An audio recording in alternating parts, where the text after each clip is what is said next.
Is there anything significantly anything in the pre-explanation that will have a significant effect on the views and opinions you've put before the court today regarding the blood stain analysis? No, my lord. Then two aspects that you, in actual fact, have already testified about this morning, Captain Joubert. I would like to hand to you a copy of what is a photo album. Can you please identify it to the court? What do the photographs depict? I will hand to the court now.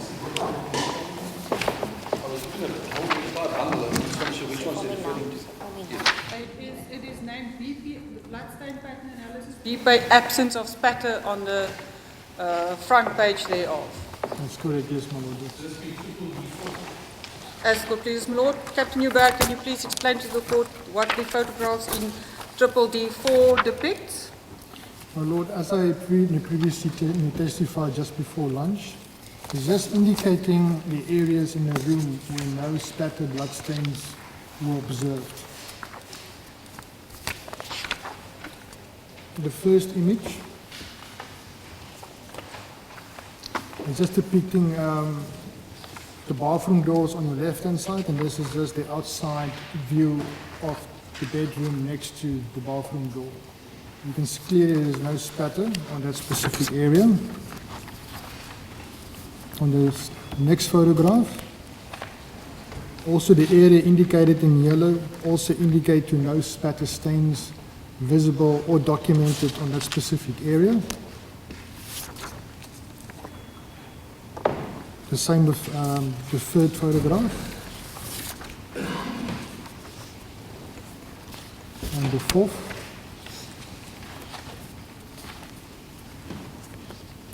The fifth the photograph shows the outside.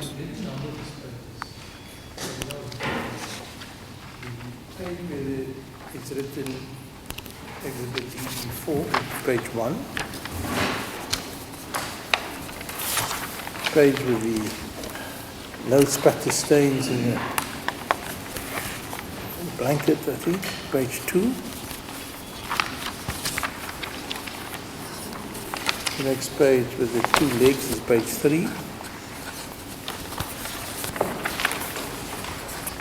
Next page with the bathroom inside with page 4. Next page, the bed is page 5. Page 6 will be where the deceased is lying. Is that right? No, sorry, I missed the page. Page 6 will be the one with the door. Page 7 will be the one with the deceased. One of the deceased are lying. And page 8 is the last page. Okay, now you can deal with them in numbers. Okay, let's go to page number 5, my lord. Also indicating the bedroom wall next to the bathroom door. Also no, there's no spatter stains visible there. Page 6 shows the bathroom door, the outside of the bathroom door. Also there is no spatter that was observed or documented on that specific door. Page 7, the area marked in yellow also indicated that there was no spatter visible or documented in that specific area. And also with page 8. That is the curtain that is next to the entrance to the bathroom door.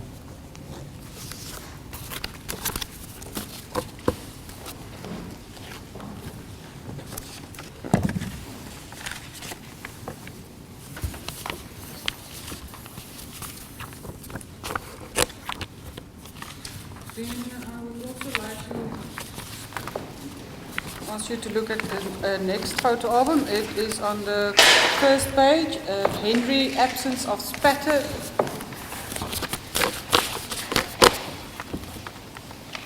That's good, huh? Also prepared by yourself. Yes, my lord. Lord, may I request that the album be accepted as Exhibit Triple D5? The pages have been numbered, my Lord, from 1 to 9, my Lord.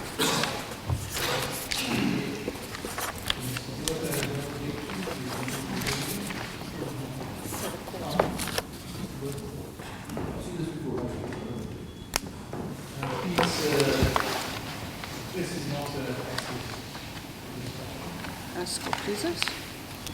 Captain Hubert, can you please tell the court what these photographs depict?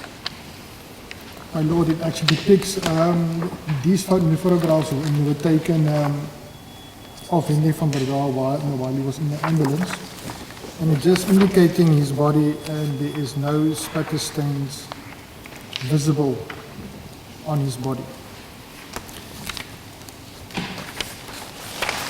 That will be from page 2 up until page 9.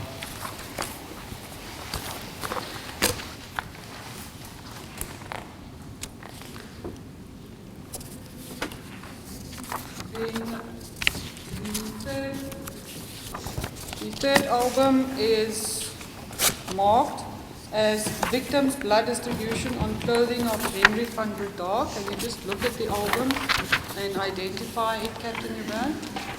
Is that an album prepared by yourself? That's correct, my lord.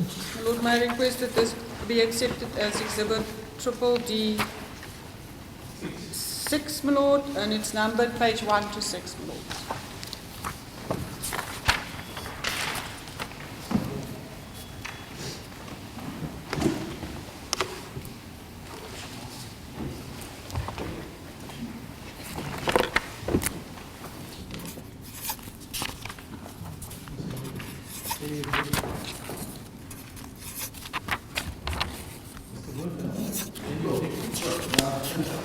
I'm concentrating. I beg your lordship's pardon. No, I've no objection. I've seen this video. Thank you, Lord. Captain Hubert, can you please tell the court what the photographs in this album depict? My lord, it just actually shows the distribution of the spatter stains identified on the grey shorts and the white socks, and the color coding to whom the DNA profiles belong to. If I go with the page 2 there, the red markings on the grey shorts is Rudy van Breda's blood. This is not a mixed blood. No, no, my lord. No. This is identified As the DNA profile of Rudy van Breda. The blue stains on the grey shorts is that of Martin van Breda. The ones marked in black. The ones marked in black is the mixture stains, and the green ones is marked as Henry van Breda.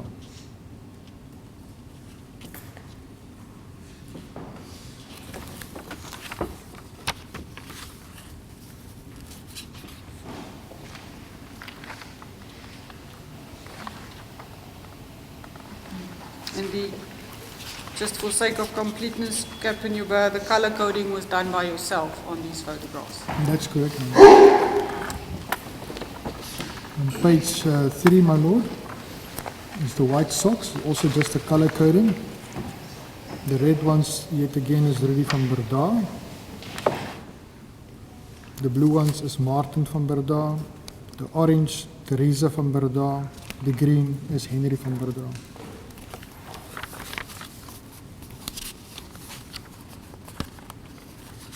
It's also visible on pages 4, 5 to 6.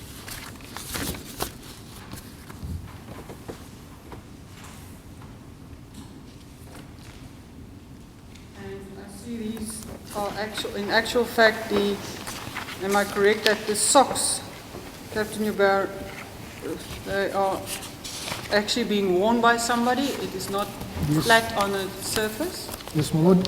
This is a colleague of mine as Warrant Officer de Villiers. He's normally got the same height as myself, and we actually dressed the socks to give it a more original and a 3D point of view. And the spatter is situated on these socks.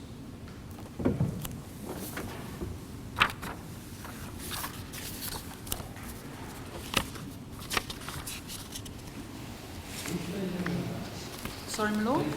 I'm finished with this. Captain, I see, nowhere is there any blood spots of Marty van Breda, Madly van Breda. That's correct, my lord. There's no sign of any blood of hers in here. No, my lord. Why is that so? Do you speculate? Hmm? Yeah. My lord, from an opinion-wise, if we look at Marley van Breda's injury sustained, she received blows to her head, her neck, and her head at different areas. For blood actually to spatter, you have to have one blow and then the blood comes to the surface and that will create your blood source. If you hit it in the same area, that will create spatter. So in my opinion, when Marley van Breda was attacked, there wasn't a lot of spatter due to the distribution of the injuries over the entire head. But were all the blood spots analyzed? Yes, my lord. Thank you, my lord. I have no further questions for the witness. Yes, my lord.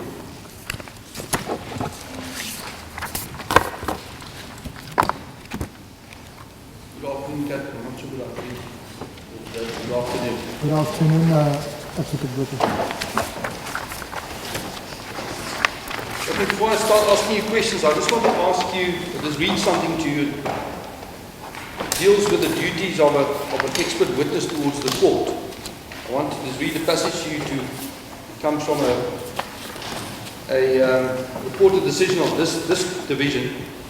And I want you to just tell the court whether you understand your position as an expert witness in the same manner in which the court expressed the duties of an expert witness towards the court. I just ask for your patience. I'll try and keep it as short as possible.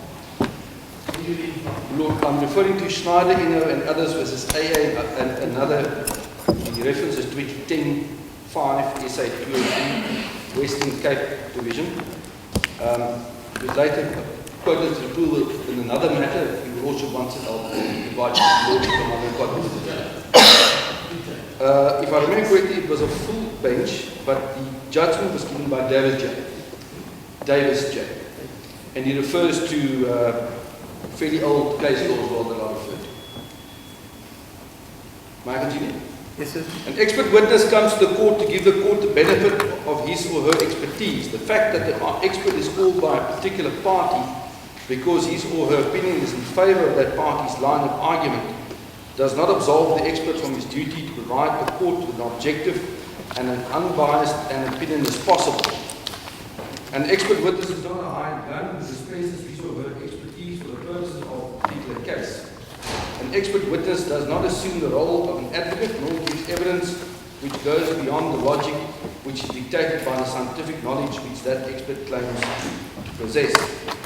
And then further on in the same case, the learned judge quotes from the Indian Judgment of National Justice of Pena Riviera, SA as a Prudential Assurance Company Limited, in which the duties of an expert witness set out as follows. 1. Expert evidence presented to the court should be and should be seen to be the independent product of an expert uninfluenced as to form or content by the exigencies of litigation. 2. An expert witness should provide independent assistance to the court by way of objective, unbiased opinion in relation to matters within his expertise. An expert witness should never assume the role of an advocate. 3. An expert witness should state the factual assumptions upon which his opinion is based. He should not omit to consider material facts which could detract from his concluded opinion. 4. An expert witness should make it clear when a particular question or issue falls outside his expertise. 5. If an expert opinion is not properly searched because he considers that insufficient data is available, then this must be stated with an indication that the opinion is no more than a provisional one. In cases where an expert witness who has prepared a report did not assert that the report contained the truth, the whole truth, and nothing but the truth, without some qualification, the qualification should be stated in the report. Then the judge summarized what was said in that case. In short, an expert comes to the court to give the court the benefit of his or her expertise. Agreed, an expert is called by a particular party, presumably because the conclusion of that expert, using his or her expertise, is in favour of the line of argument of that particular party. But that does not absolve the expert from providing court as objective and unbiased an opinion based on his or her expertise as possible. The expert is not a hired gun who dispenses his or her expertise for the purposes of a particular case. In general, Captain, I take it that you agree with those duties and that would align with what you see as your duty towards court in this matter as well. That's correct, my lord.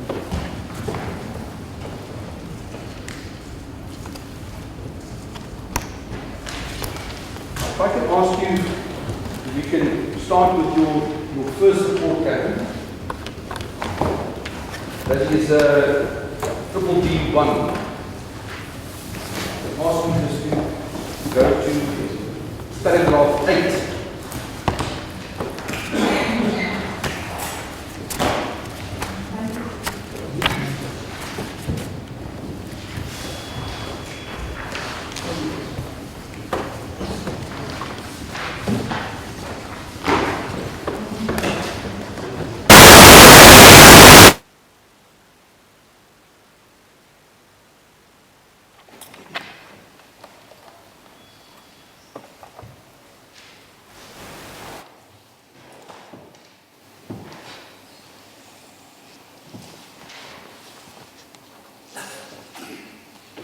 Look.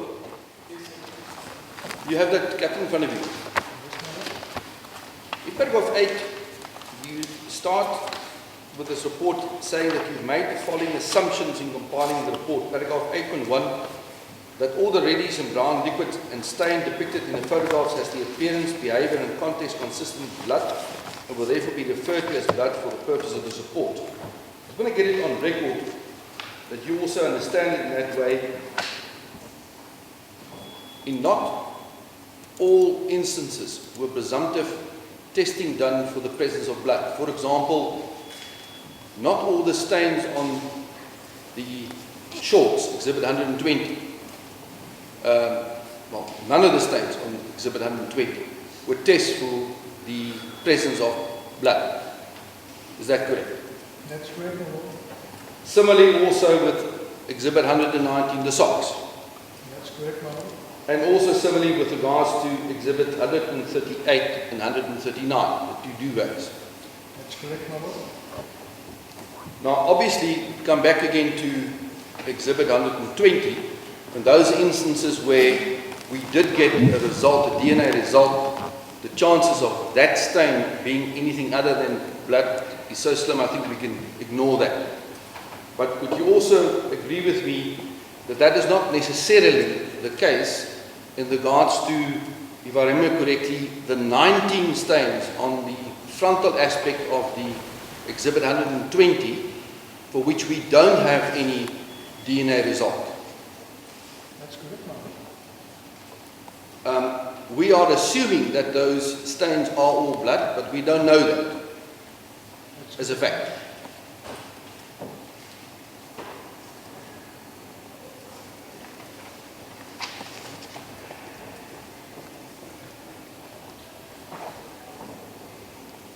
Then you also continue to say in the subparagraphs on paragraph 8,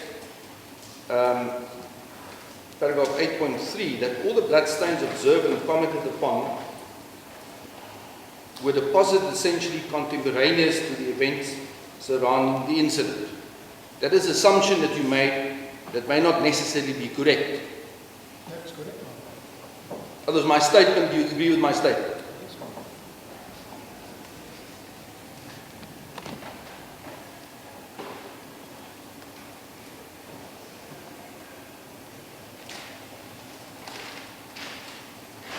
Then in paragraph 9,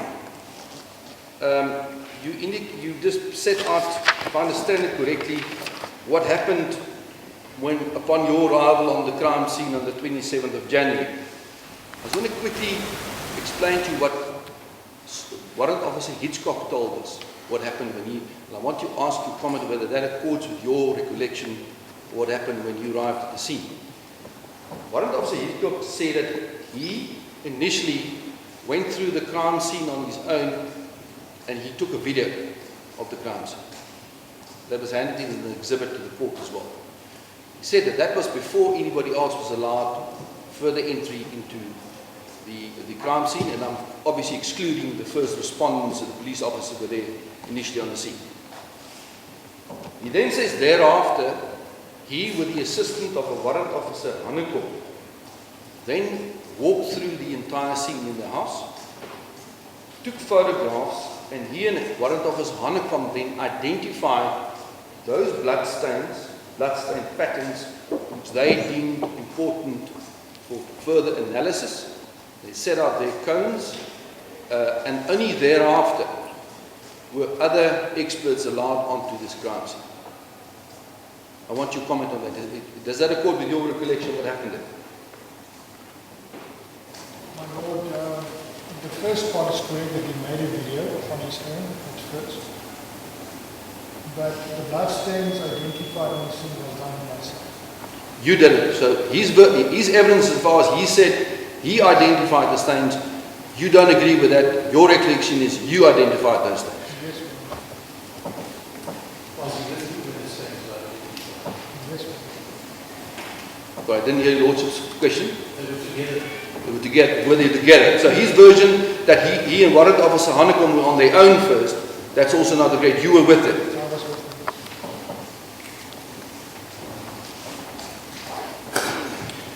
them. Were you in the house, Captain, whilst warrant officer Hitchcock took the video footage?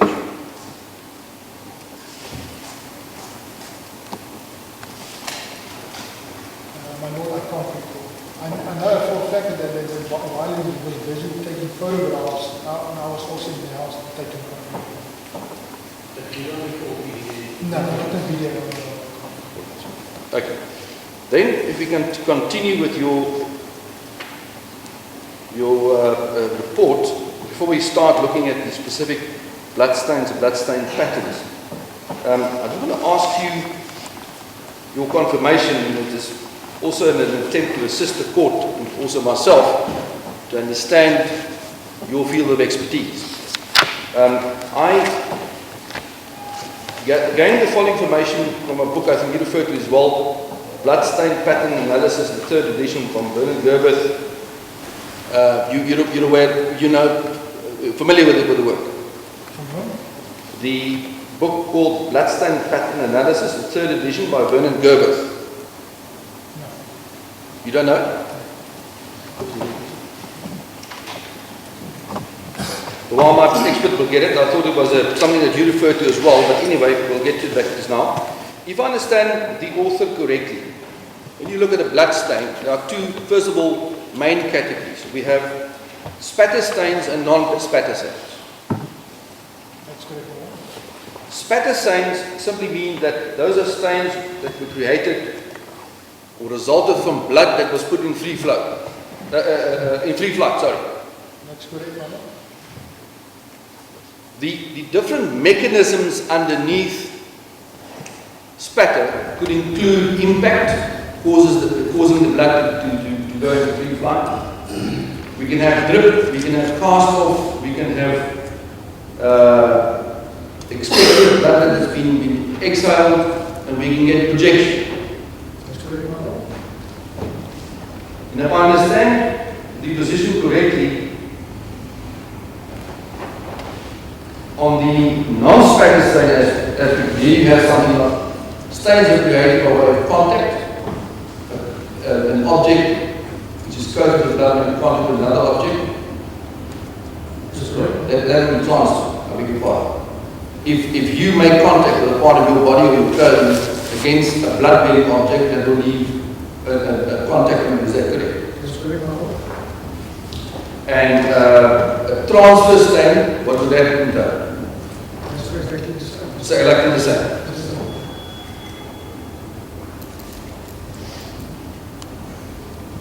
Right, now with that in mind, can you just now look at your report in more detail, paragraph 10, and further, if I can ask you in the subparagraphs, your attention, go with me to paragraph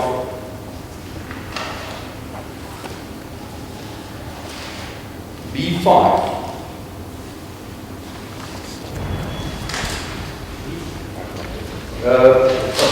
Point B5, paragraph 10.5, I beg your pardon. It's at the bottom of page 7 of this exhibit. Do you have it? That was a stain, black stain against the door. You said the kitchen door was actually the pantry door. And you identified that at the time as spatter, but you suggested it might have been created by way of drip.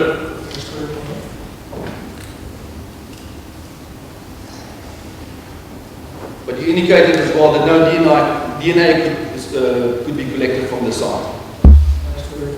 Then points 10.6, paragraph 6A, B6A to B6G.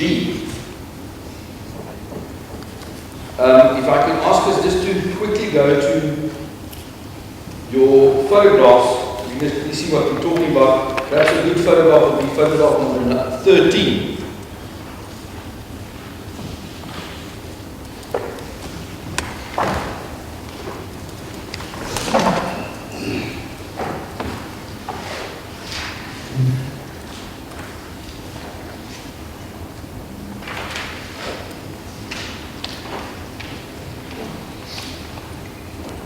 Again, you put the spatter blood stain and the mechanism, possible deposition mechanism was gravity, because it looked like blood that dripped on certain parts of the staircase. That's correct, my lord.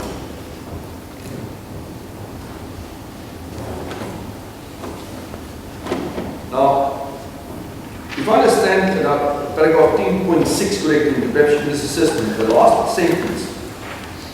You said no DNA could be obtained from the sample collected B6C. Do you understand correctly that only one of those drops were actually swapped? No, my lord. All the stains there should be swapped. The ones that are from B6A are up to B6G. Okay. Now, if you then in your report say that no DNA could be obtained from the sample collected B6C, what happened to the DNA analysis of B6A, B6B, and then B6D to B6G? My lord, that is a question for the DNA report officer. For them? For the DNA report officer, But was it sent through to them as well? yes, I requested the analysis. I'm sorry? I did request the analysis.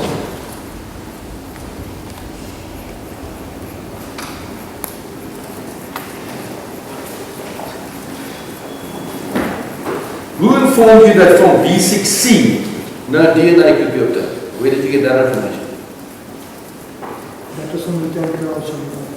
Sorry, from John Norton. Yes, correct.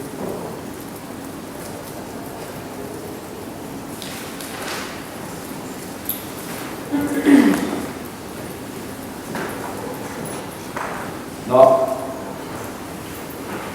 you have the other exhibits that we dealt with before you testified there at your disposal, say in the witness box. I want to refer you to exhibit NN5.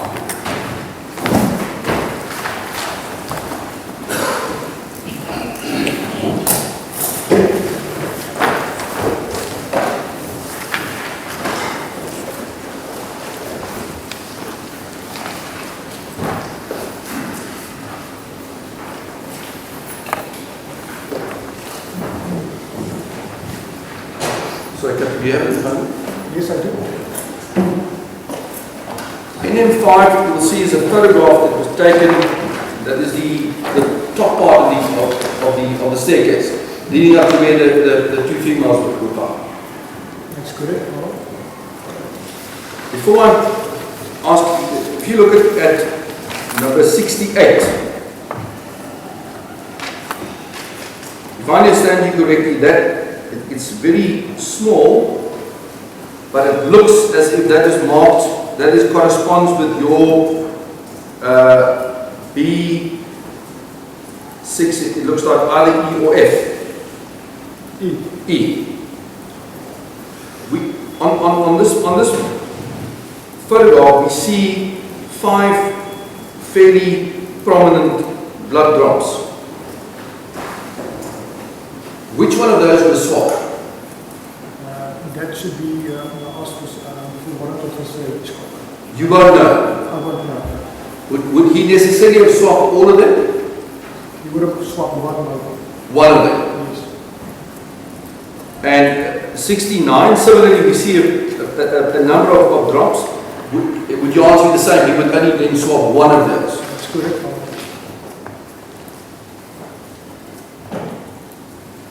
Now, on NN5, on the horizontal or the vertical part of the stairs, if I remember correctly, we encircled it. I'm not sure whether yours is circled as well. Yes.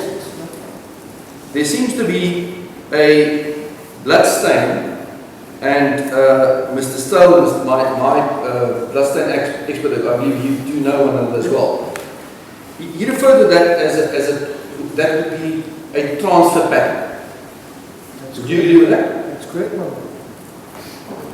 Do you know whether that was analyzed? That specific transfer pattern on the site? I know it wasn't marked, so it wasn't analyzed.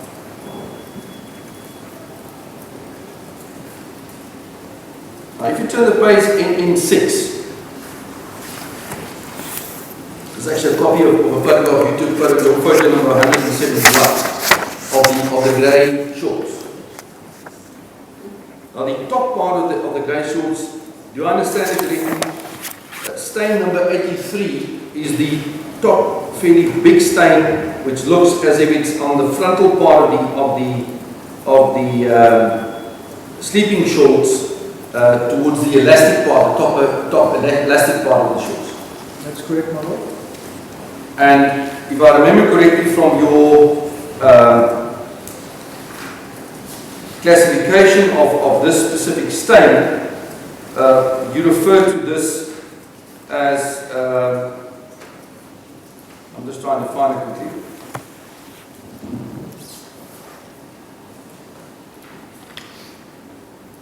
As a blood clot.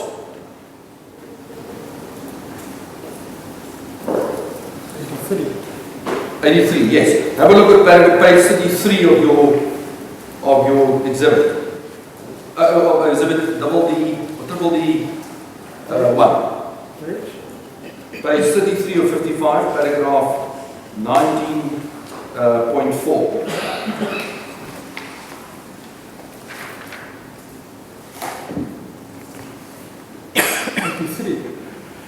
83, yes. It's a saturation. Looking at 9.4, it's a non-spectral blood stain. I observe in the frontal aspect of the short.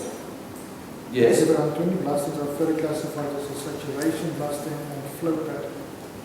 And the exhibit collected was exhibit 12083. And why I say that was a saturation of one accumulation is because it's consistent with an ear from Breda's injury sustained to his left abdominal area. So the blood was flowing down onto his grey shorts, and that created that saturation and flow pattern observed at exhibit 12083. Are you reading now at exhibit 83 or are you reading at exhibit 85? 83. My exhibit 12083 reads as follows. Paragraph 90.5. Non-spattered blood stain observed on the frontal aspect of the grey short, exhibit 120. The blood stain is further classified as a transfer blood stain with a blood clot. Now you're wrong. You go back to 19.4. Yes. There I'm explaining the pattern. Yes. And at 19.4.1, this is the pattern I create. Understand. There's no misunderstanding. I'm trying to get clarity on why you refer to this as a clot. That's what I'm trying to understand. At 19.4, I'm Yes. clarifying, I'm doing the classification of that specific stain. Yes. Connected at 19.4, that is exhibit 120. Yes. Captain, understand all that. I'm trying to find something else out from you. In paragraph 19.5, let me ask you differently. Where is the blood clot? This is exhibit 120, stroke 87. I follow. So 83, you assumed, I understand, although I don't think this was sent for no DNA analysis was obtained from 83. That, on the probabilities, was probably my client's own blood due to the stabbing that flowed down to his sleeping throat and saturated it to the extent you can see it there. That's correct.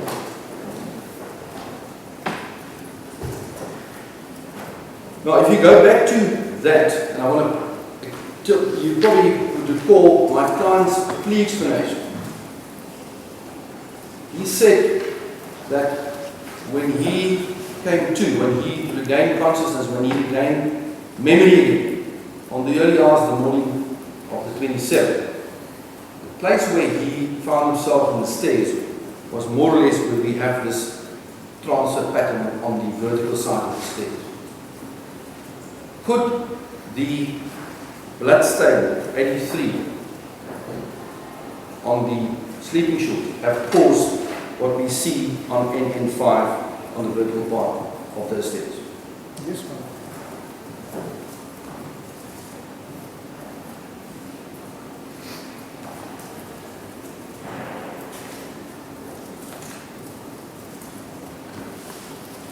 Then paragraph 10.7.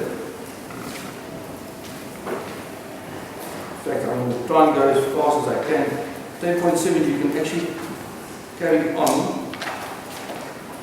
You can go right up to paragraph 10.10 on the next page.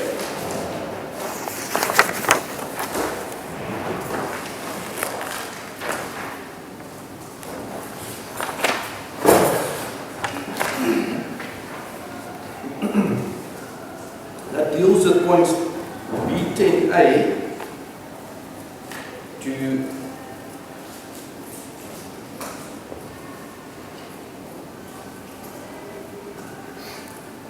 B10F on photographs number 45 to 51.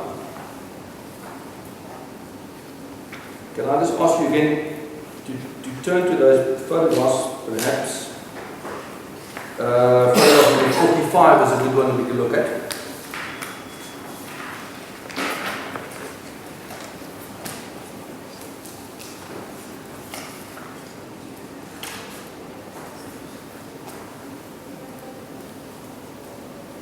Yeah. Yes.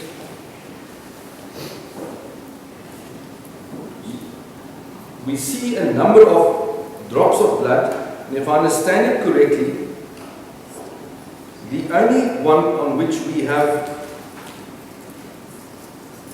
the DNA analysis result is B10C. That's correct, ma'am. That turned out to be the blood of Teresa van der Laar. That's correct.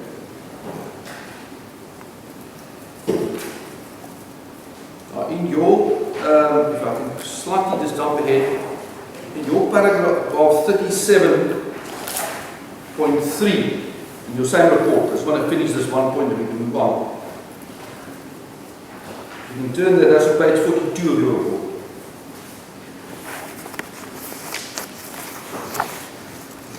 It reads as follows. Perhaps I can just ask you, if you at this page, just give me the indication there, and I don't have to ask you that any time.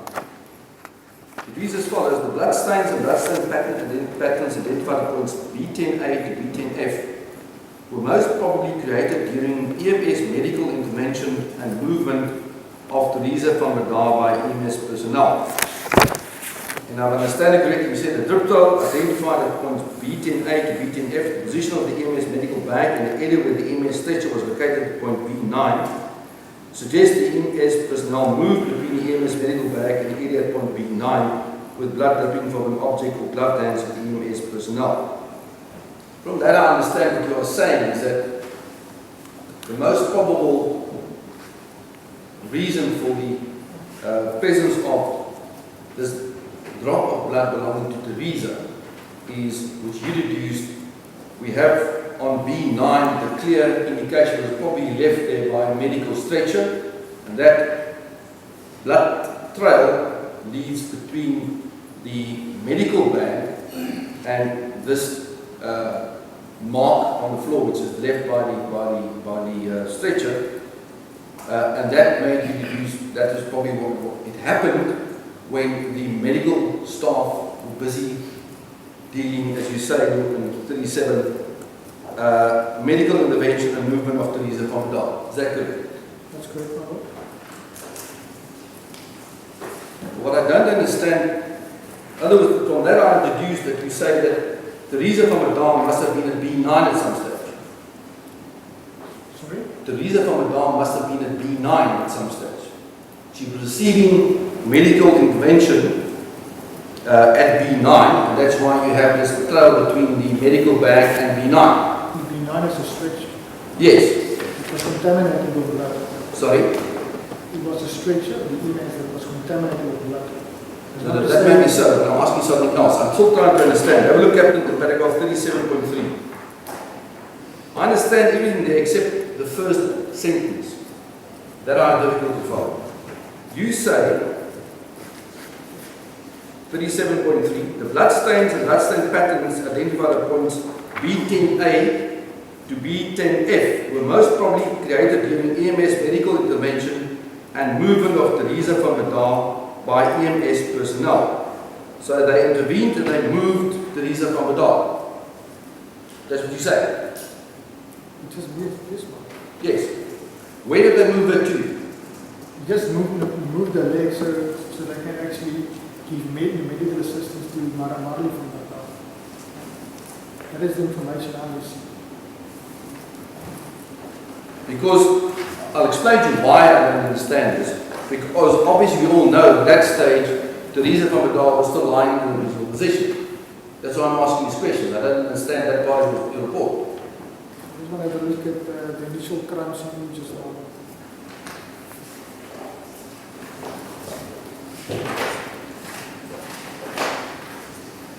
Perhaps if you can look at photo number 43. Your own photo 43.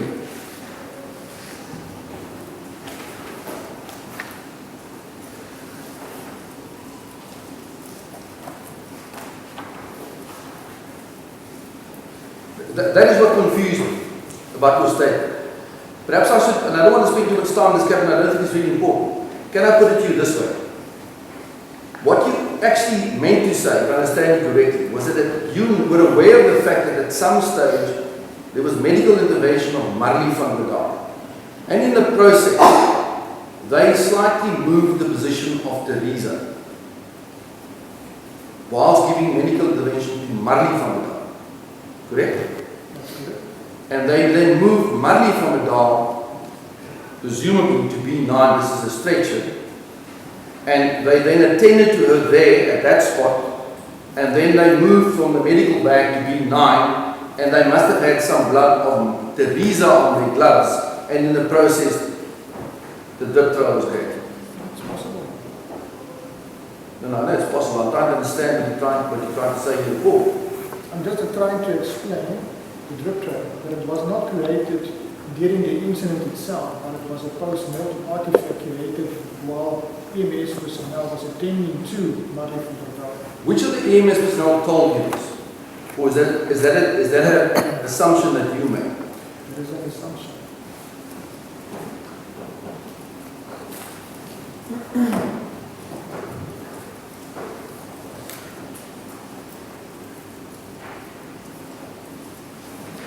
You would agree with me, Captain, that any object which was coated with the blood of Teresa and which moved along that line, you see in B10A to B10F, if we assume that all the other blood drops all emanated from Teresa, would have caused that drip drop.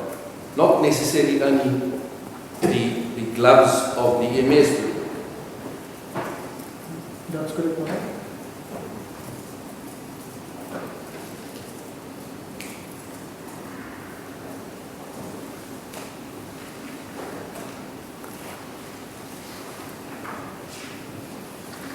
Then B11,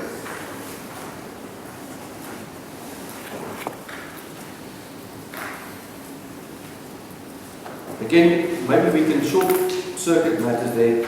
If I understand your statement in B11, paragraph 10.11, with reference to point B11 correctly, All you are saying is that the spatter that you viewed and marked as B11 indicated to you that it originated as impact spatter from somewhere on the floor, close to the floor, on the floor, in an upwards direction onto the little table that was positioned. That's correct, my lord. You're not saying that it necessarily happened, and please correct me if I'm wrong, when Teresa was hit with an axe while she was lying down. Any force in for example, her blood there could have projected the blood upwards in that same fashion. That's correct, my lord. It's the blood source. And perhaps just to clarify what I'm trying to understand, and please do the expert tell us about this, you would recall that you, in your report, when you dealt with Exhibit B14, that was spatter that was tested, and the donor of the blood stains were Marley van der Gaal, and B30, similarly, were blood stains, and the donor was Marley van der Gaal. You indicated that the possibility exists that because she was moving her limbs, that she may have just herself have created this blood spatter by simply pushing her hand hard onto the blood and causing blood to cause the impact spatter. That's correct. Is it possible that B11 could also have similarly been caused by Marie moving her hand or slapping her hand during the course of the time she was lying there onto the blood, into her mother's blood, lying right next to her? Just want to have a view at the crime scene. Certainly. Sorry, I didn't hear what you said. I just want to view the initial crime scene. Okay.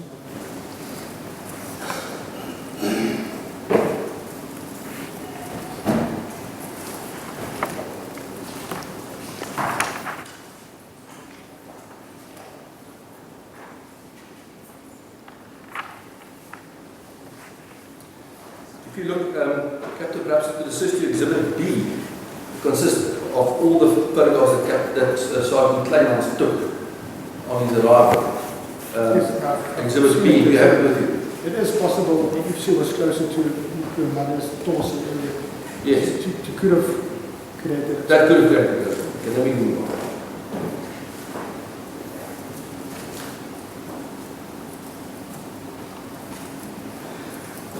Then if we can move on to your paragraph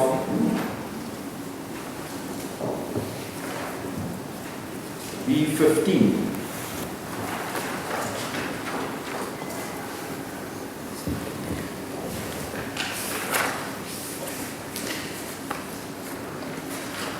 That is the blood stain that was found on the bedroom door.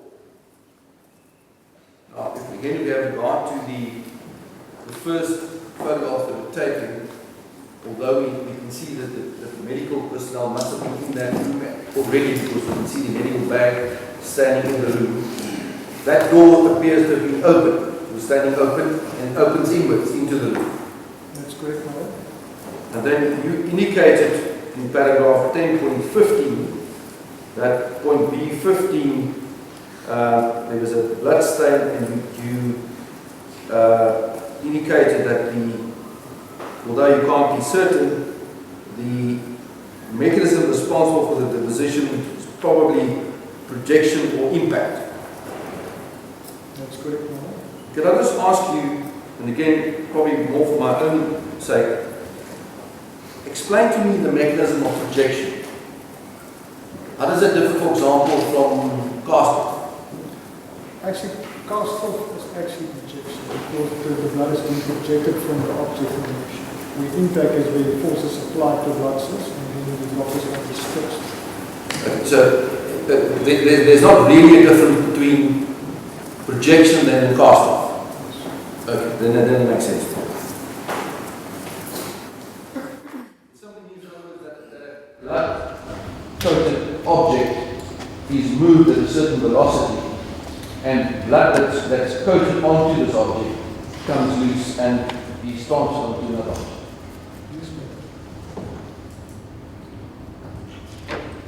Now, why would you, under these circumstances, have indicated that B15 could have been deposited there either by way of projection or impact? Would it be difficult to distinguish between the two? Because both is possible. Okay, but I want to know, why would it be difficult to say it's definitely the one and not the other, or why would you then say that it could be either one of the two? You have to look at it in the context of that specific area of the crimes. Okay. And then consider the DNA profiles of 10 specific samples.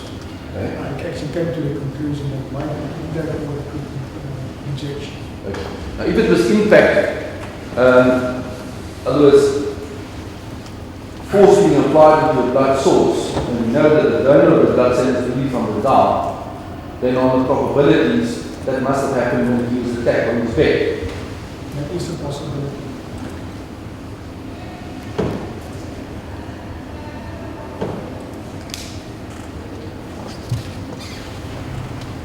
We then move on to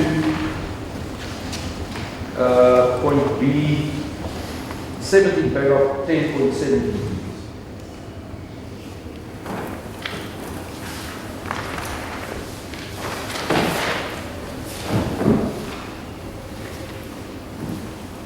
Here you are dealing with the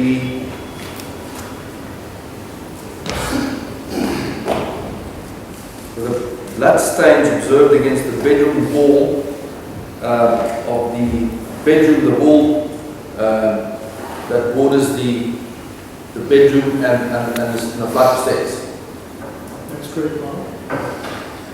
You refer to B17 as cast off pattern, and then you said the blood stains are 1,401 millimeters on the floor surface.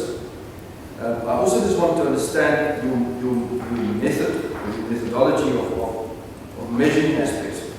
If I regard to photograph 65, for example, you look at 65.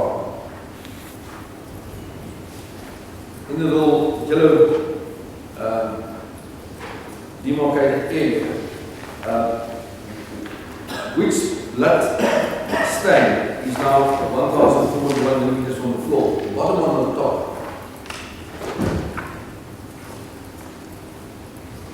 That's what we did.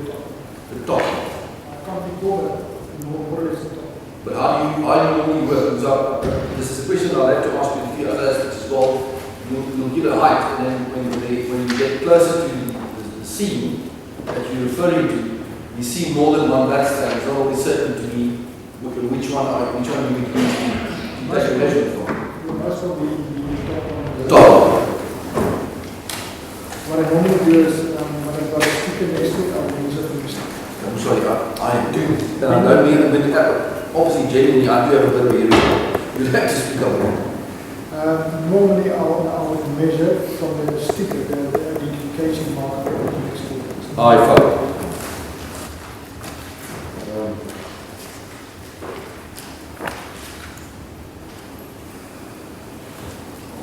So, photograph number 76.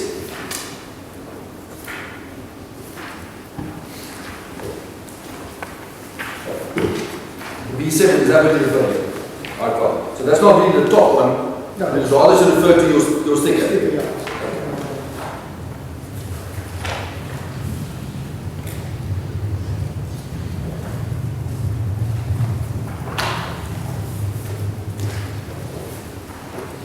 Now, that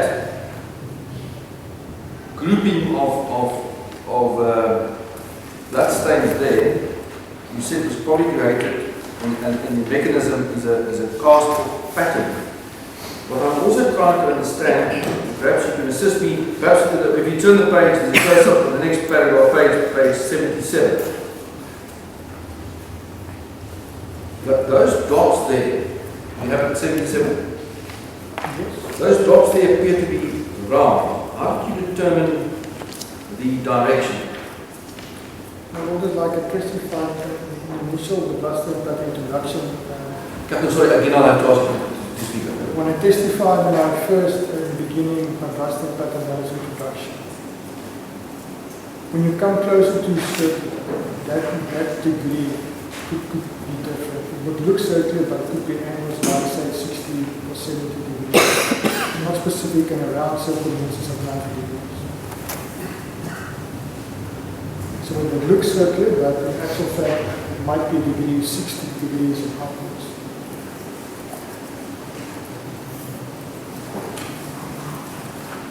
Because when an object is flat, the blood is projected in a straight line, and we call it parabolic arc, goes out straight, and with resistance, and gravity takes hold of it, and we pull it down. So I didn't have a lot of time to actually pull the droplet down, that's why it's looking circular. But it's still in a linear orientation. Now that cast off pattern B70, we now know that irrespective of who the person was who wielded the axe, that was caused by a controlled hitting of the axe, and the cast off probably happened when the axe was swung in a controlled manner in somebody's hand. That caused the cast off. That's correct.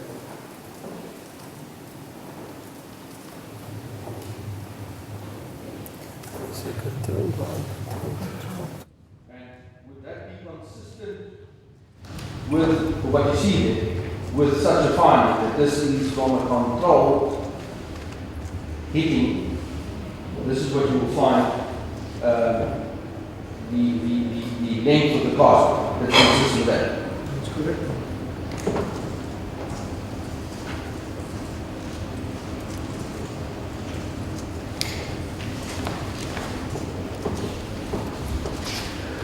Just to go back again, because again this might become important to the later stage. If you go back to photograph number 76, you seem to have excluded some of the blood drops directly underneath the demarcated area as being part of the cast. Why is that? Well, they only marked the ones because in a linear orientation. It could be that some that's scattered underneath could be part of the cast off as well, but it's merged with the impact spatter, so it's very difficult to determine which of those spatter will be from the impact or which one will be taken by the cast off. So, to come back to your previous answer about that is what you would expect, consistent with the cast off of a controlled movement of the axe, that size there that you demarcated, it could be slightly longer.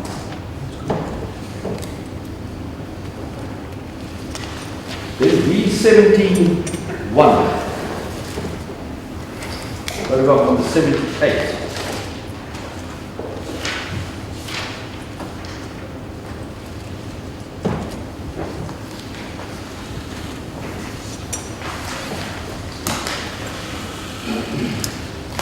Are you classifying all those blood stains we see around number 1 as part of B71 or only 1 or 2?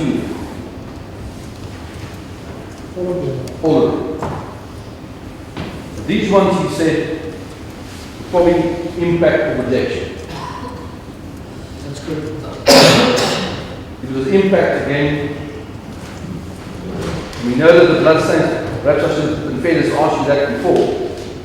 Do you know which of the blood stains indicated that the donor of the blood stains B17 was really from the car? Which one was swapped? I have no idea. Would it be more than one or only one? Only one. And then on B17-2 and B17-3,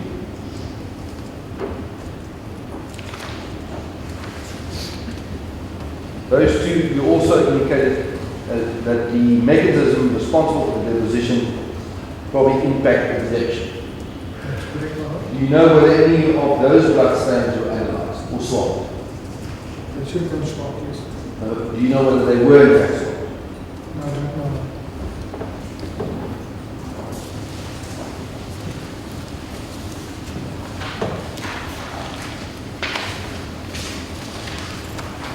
Then if I can ask you to turn to page B18, please.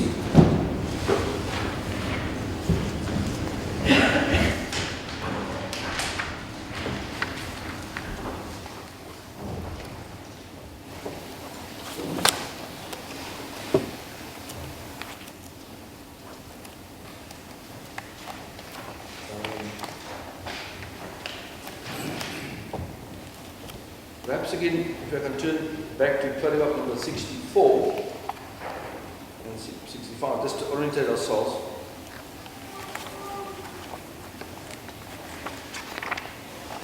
These were blood stains that were observed against the bedroom wall. That's the outer wall, the wall facing the neighbouring property.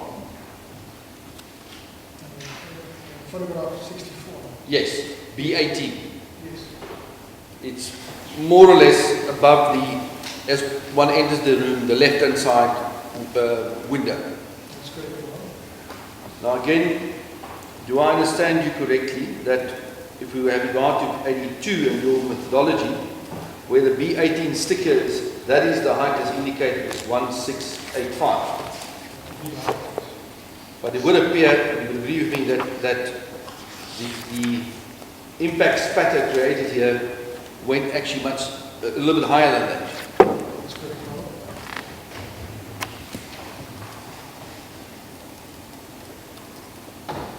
And the donor of the blood stain that was analysed, which we will assume formed part of this, was Rudy van Breda. That's correct. So he was lying on his bed, as we know, that appears to be, perhaps I should have asked you this in fairness, but I understand your evidence to be as well as an expert you established when Rudy van Breda was attacked. He was on his bed, lying down, probably with his head on his pillow. That's correct. When he was attacked there, this caused probably second or third time when the blood source was created, it caused the impact spatter that we see at B18.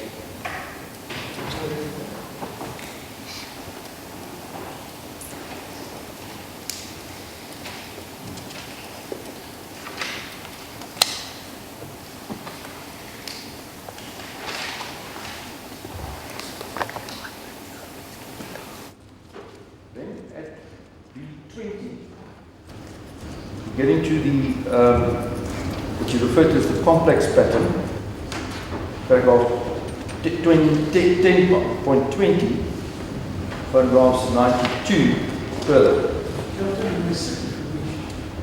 Thanks.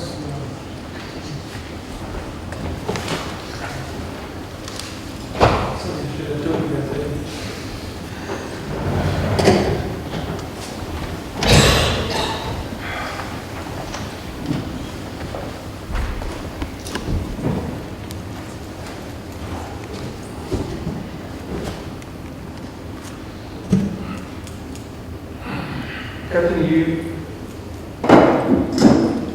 with reference to point B20 sub 1 and 2 and 3, you refer to swipe patterns and also white patterns among others. Could you explain the difference between the two? Swipe pattern is a contaminated object. It comes in contact with a clean surface. Yes. And the blood is transferred. The white pattern is with blood, and with a clean object will come in contact with blood stain. With the second classification, would it necessarily have to be a clean object, or would it just be an object moving through an existing pool of blood? Now, in the photograph there, and with reference to your photographs, I'm trying to also understand the difference between B22, which you classify as swipe patterns, refer to photograph 157.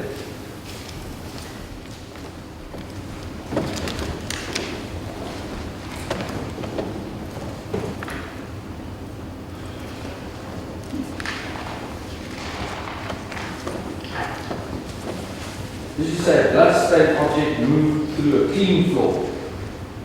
Understand correct? Your paragraph 10.20.2, bottom of page 12, top of page 13.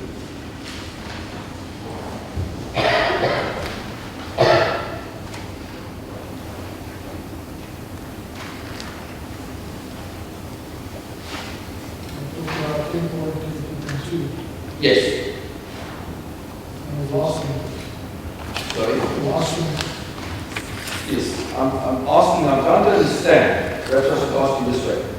If you have regard to what we're saying in paragraph 10.20.2 and 10.20.3, the one you say indicates a swipe pattern, and the other one is a white pattern.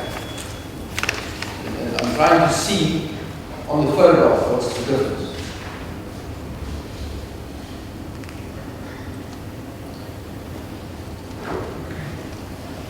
On B22, if you look at the one area here, B20, on the top part of the photo, you just can move photo 157. I photograph 157. Yes. There's B20. Yes. That creates the day. This is swipe. Okay. Now, if you turn the page to 158, right next to it, in that same complex pattern, you then identify white patterns.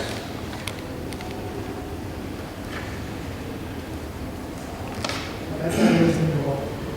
What I'm trying to understand, and again, because I'm not sure what I said is important, I don't waste time. Is it possible that B22, the swipe patterns, could also simply be white patterns?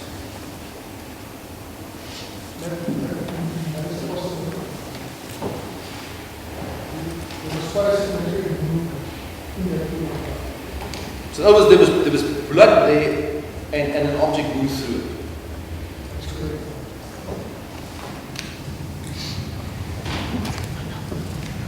Lord, maybe at this point in time, the witness requested during lunch if the court can just confirm with him. It's been a long day. It appears, I don't want to say on his behalf, but it appears that Mr. Botha is going to go over to a new point. If the court can adjourn at this point, the witness is still here for the rest of the week.